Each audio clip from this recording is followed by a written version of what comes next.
The house had never felt so quiet. The hum of the refrigerator, the ticking of the old clock on the wall, small sounds that normally blended into the background, now stood out against the silence. But there was one sound that never changed. The rhythmic breathing of Max, a loyal golden retriever, lying near the front door, his ears twitching at every small noise outside. He had been like this for weeks now, watching, waiting. Sarah noticed it the most. Ever since her husband, Jake, had been deployed, Max had barely left his spot by the entrance. At first, she thought it was sweet, the way the dog seemed to be waiting for his return. But as the days turned to weeks, and the weeks into months, there was something different in the way Max watched the door. He wasn't just waiting. He was expecting something. It started subtly. Some nights, Max would let out a low whimper, his eyes fixated on the wooden frame. Other times, he would sit up abruptly, ears perked, as if he had heard a familiar sound. But every time Sarah checked, there was nothing. No footsteps in the driveway. No shadow moving behind the frosted glass. Just stillness. Neighbors who stopped by would smile, watching Max's devotion. "He misses Jake," they'd say with a soft chuckle. Sarah would nod, forcing a smile, but deep down, a strange unease had started creeping in. It wasn't just longing in Max's eyes. It was something else, something she couldn't quite put into words. One evening, as Sarah settled onto the couch, flipping through old pictures of Jake on her phone, Max did something he had never done before. He stood up, his body stiff, and let out a low growl. The sound sent a shiver up Sarah's spine. She glanced toward the door. Nothing. Just the porch light casting long shadows across the front steps. "Max, what is it?" she whispered. The dog didn't move. His tail was rigid, his ears pinned back. Then, without warning, he barked. Loud. Sharp. Not the excited bark he gave when he saw a squirrel outside, or the playful woof when Sarah grabbed his leash. This was different. This was urgent. Sarah's heart pounded. She stood up slowly, hesitating before approaching the door. Every instinct told her to look through the peephole, to turn on the porch light, to reassure herself that there was nothing there. But something in Max's stance made her pause. He wasn't barking at nothing. Then, just as suddenly as it started, Max stopped. His body trembled slightly, but he remained still. Sarah swallowed hard, reaching for the doorknob with shaky fingers. And then she heard it. A sound outside. Faint but undeniable. Someone was there. Sarah's breath hitched in her throat. She wasn't sure if the sound was real or if her mind was playing tricks on her, feeding off Max's strange behavior. But the way he stood, tense, unmoving, told her she wasn't imagining it. Her fingers hovered over the doorknob. Every logical part of her brain told her not to open it. It was late. Jake wasn't supposed to be home yet. No one had called or knocked. Whoever, or whatever, was outside hadn't made their presence known. Max let out another low growl, his body pressing protectively against her leg. "Hello," Sarah called out, her voice barely above a whisper. She hated how unsteady she sounded, but fear tightened around her like a vice. The silence that followed was almost worse than if someone had responded. Max's tail stiffened. His gaze never wavered from the door, as if he was waiting for something, expecting it. Sarah swallowed hard and reached for her phone on the coffee table. Her fingers fumbled over the screen as she tried to pull up Jake's last message. She just needed reassurance, a reminder that everything was fine, that she was safe. But the moment her eyes flicked to the screen, her stomach dropped. No new messages. The last text from Jake had been 3 days ago. A short, reassuring "miss you.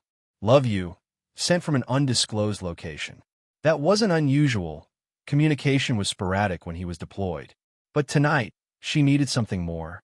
Something to push away the growing feeling that something wasn't right. Max shifted beside her, his nails clicking against the hardwood floor. Sarah glanced down. The hair on his back was standing up. She had never seen him like this before. Not even during thunderstorms, when he usually curled up at her feet, whining softly. This was different. A shadow passed over the frosted glass of the door. Sarah's breath caught. It wasn't her imagination. Someone, or something, was outside.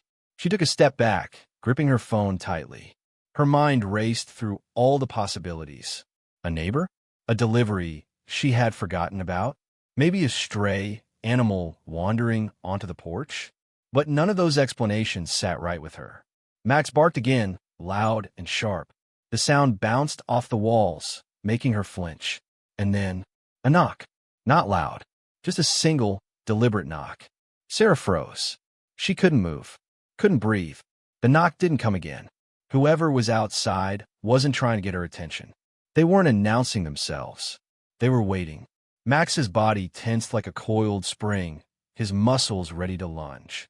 His chest heaved with each quick breath. He was ready to protect her. Sarah took another shaky step back. She didn't dare look through the peephole. Every horror story she had ever heard about strangers at the door flooded her mind. She wasn't the type to be paranoid. Jake had always told her she was too trusting, but something about this felt wrong.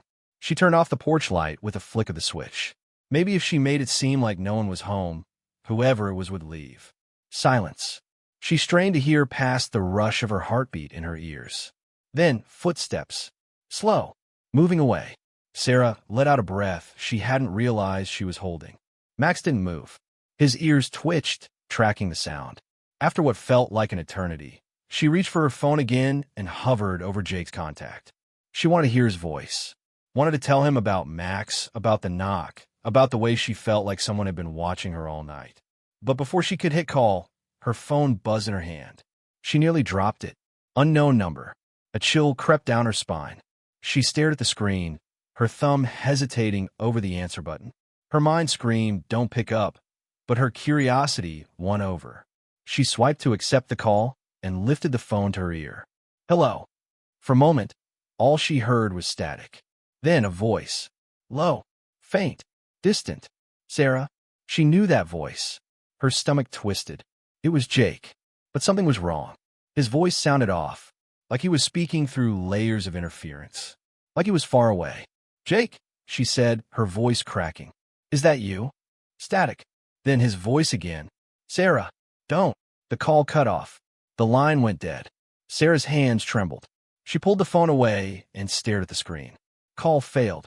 Max let out another whimper. Sarah's knees felt weak. Something was happening. Something she couldn't explain. She tried calling Jake back, but the call wouldn't go through. Just a series of beeps, then silence. Her pulse pounded in her ears. She felt trapped between panic and disbelief. Then, her phone buzzed again. This time, it was a text. From Jake's number. She clicked it open, her breath held tight in her chest. Only 2 words. "Don't open." Sarah's fingers went cold. She didn't move, didn't breathe. Max was still watching the door. And then, another knock. Sarah's hands felt numb as she clutched the phone. Her eyes flicked back to the screen, reading the message over and over again. "Don't open." Jake had sent it. Or, at least, it came from his number. But how? He was overseas, thousands of miles away. And why? What was he trying to warn her about? Her thoughts spiraled, racing between fear and confusion. Max hadn't moved from his spot.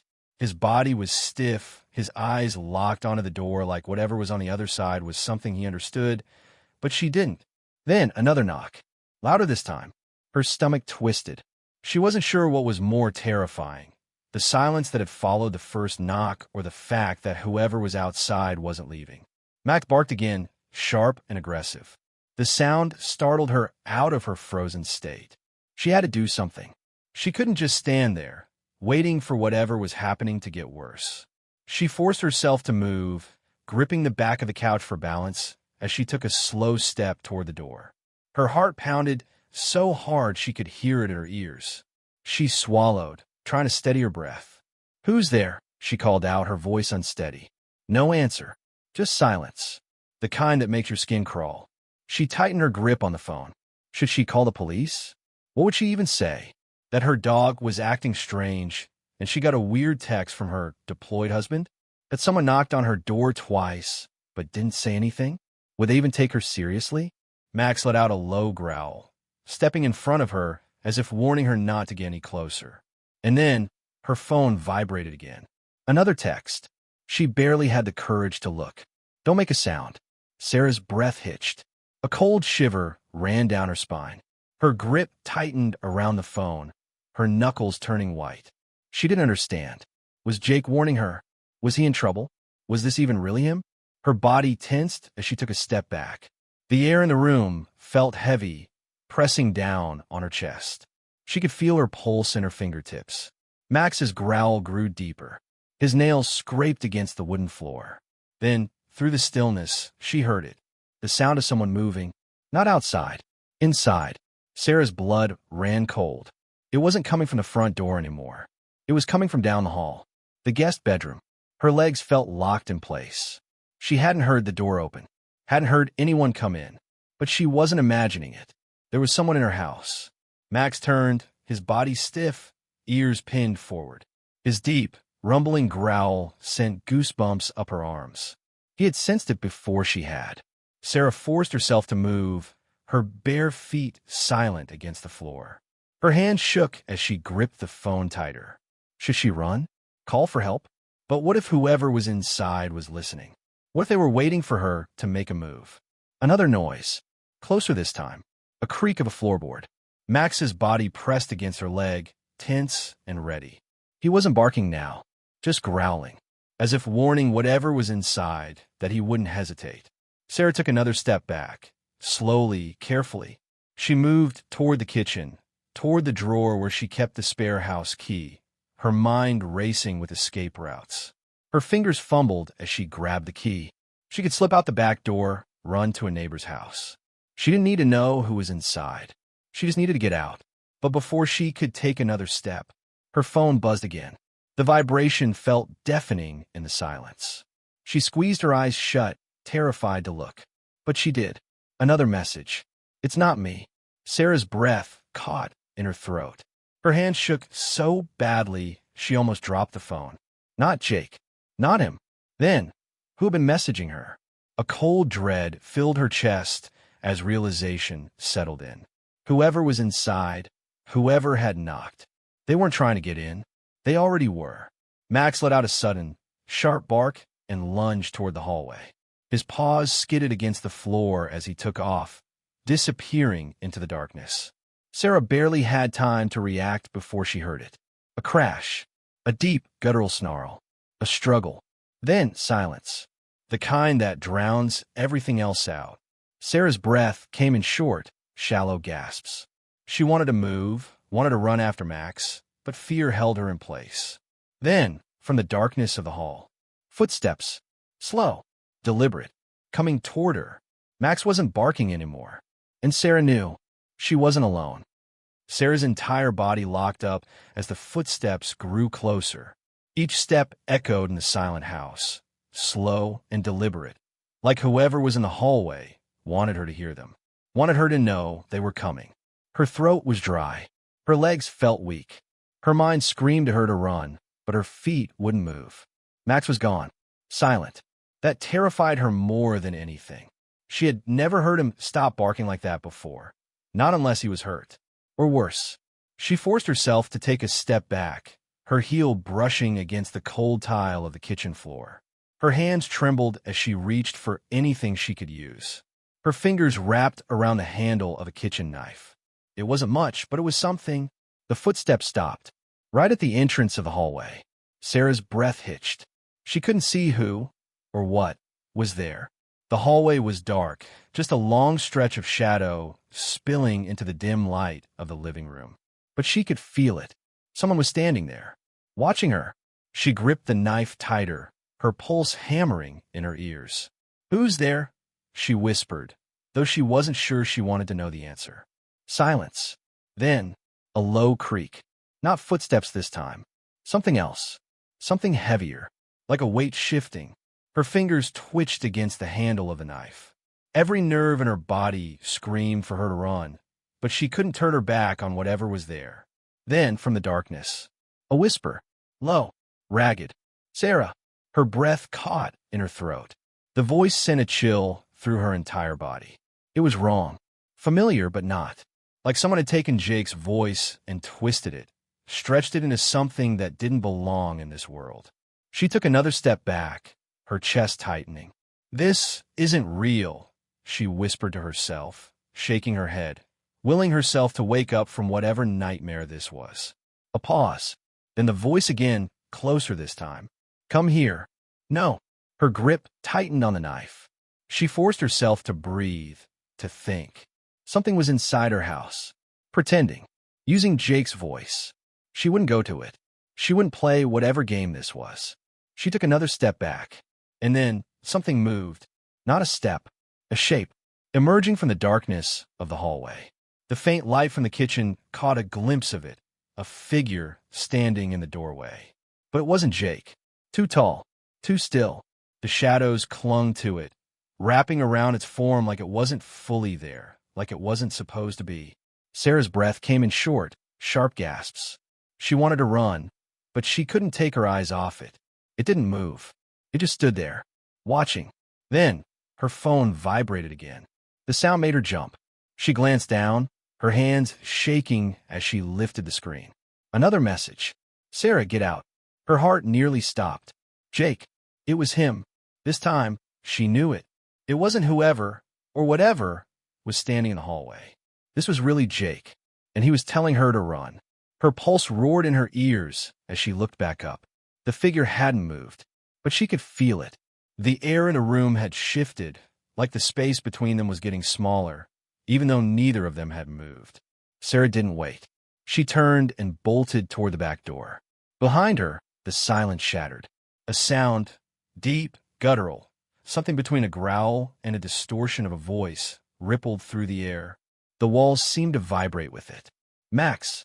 She had to find him. She had to get out. Her hands fumbled at the lock as she reached the door, her breath coming in frantic gasps. She yanked it open just as something moved behind her fast. She didn't look back. She ran. Sarah sprinted into the cold night, her feet pounding against the damp grass. Her breath came in short, sharp gasps as she forced herself forward, away from the house, away from whatever had been inside. The air felt heavy, thick with something she couldn't explain, something unnatural. Her only thought was run.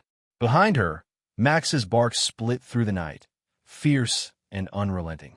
He was still inside. Her heart clenched. She couldn't leave him. Not after everything. She skidded to a stop near the side of the house, her pulse roaring in her ears. She turned back, her hands shaking as she gripped the edge of the porch railing. The door she had just run through stood open, a black void leading back into the place she had once called home. But now it didn't feel like home. It felt wrong. Max barked again, then a deep growl followed. He was fighting whatever that thing was. Sarah clenched her jaw, steeling herself. She couldn't just stand there. She had to get him out. With her heart hammering against her ribs, she moved, creeping back toward the door, staying low. The shadows inside the house stretched unnaturally, twisting in ways that didn't make sense. The air was colder near the doorway, a sharp contrast to the warmth of the summer night. She took a shaky breath and stepped inside. The living room was eerily still. The only sound was Max, growling low from the hallway. She followed the noise, gripping the kitchen knife she had grabbed earlier. Her fingers felt ice-cold around the handle. Then she saw him. Max stood in the hallway, his body tense, his teeth bared. His fur bristled as he stared into the darkness beyond. He didn't turn to look at her. He was too focused on whatever was still there. Sarah's stomach twisted as she took a cautious step closer. The hallway felt longer now, stretched unnaturally like the walls had shifted when she wasn't looking. The air was thick, suffocating. Then she saw movement, a shape shifting in the darkness. It was still there. She could feel it. It hadn't left. Max let out a sharp bark, snapping his jaws, inching forward. He wasn't afraid. He was standing his ground, protecting her. Sarah's grip tightened on the knife. She took another step, her breath shallow. Her phone vibrated again in her pocket, but she didn't dare look. She already knew what it would say. Get out now. Jake's words were clear in her mind. He was trying to warn her. She swallowed hard. She had to listen. But Max, she couldn't leave him. Then the shape moved. Fast. Too fast. A sudden burst of cold air rushed past her, like something unseen had swept through the hallway. The lights flickered. A deep, guttural sound vibrated through the walls, making every hair on her body stand on end. Max lunged. Sarah barely had time to react as her dog shot forward, snarling, his body a blur of motion. He charged straight into the darkness. And then, silence. The house went still again. Sarah's chest tightened. Her eyes darted through the hallway, searching, waiting for Max to come back. But there was nothing. No sound. No movement. She couldn't breathe. Then, out of the shadows, a soft whimper. Max. He came trotting back, his tail low, his ears pinned back. But he was unharmed. His body was still tense, still alert, but whatever had been there was gone. Sarah didn't wait. She called for him, and without hesitation, Max ran to her side. She turned and bolted for the back door, her feet barely touching the ground as she sprinted out into the night. The moment she crossed the threshold, the air changed. The weight that had been pressing down on her lifted. The night felt normal again. Crickets chirped in the distance. The trees swayed gently in the breeze. It was as if nothing had ever happened. But Sarah knew better. She stumbled forward, gasping for air, her knees nearly giving out beneath her. Max pressed against her leg, solid and real, his warm fur grounding her. She turned back, staring at the house. It looked the same. The porch light flickered slightly, casting a soft yellow glow over the yard. The door stood open behind her. But something inside had changed. Something was gone. Or maybe something had just left. Her phone buzzed again in her pocket. She hesitated, then slowly pulled it out. One new message. From Jake. She exhaled sharply, her fingers shaking as she opened it. It's over. A lump formed in her throat. She wanted to believe it. She really did. She looked down at Max, running a hand through his fur. He was still watching the house, his ears twitching, his body tense. Like he wasn't so sure. Sarah swallowed hard and turned away. She didn't go back inside that night. And the next morning, she packed her things. By the end of the week, she was gone. She never told anyone the full story. Not the police, not her friends. She wasn't even sure how to explain herself. All she knew was that Jake had saved her. Somehow, some way, he had known. He had sent that message at the exact moment she had needed it. And she would never question that. Some things weren't meant to be understood. Some things were meant to be left behind. And as she drove away, Max curled up in the passenger seat beside her. She knew one thing for certain. She would never look back.